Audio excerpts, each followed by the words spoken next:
Happy new year 2025 సంవత్సరానికి ప్రభు కృప తోడుగా ఉండను గాక. Welcome to 2025. అందరికీ కృప, శాంతి, సమాధానాలు, దేవుని దయ, కనికరం అన్ని ఉండాలని దేవుని ప్రార్థిస్తాను. ఆమేన్.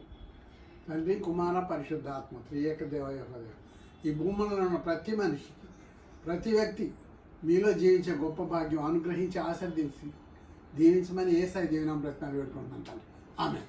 సంతోషమే సమాధానమే, సంతోషమే సమాధానమే, సంతోషమే సమాధానమే, చెప్పనా సౌఖ్యమైన సంతోషం, చెప్పనా సౌఖ్యమైన సంతోషం.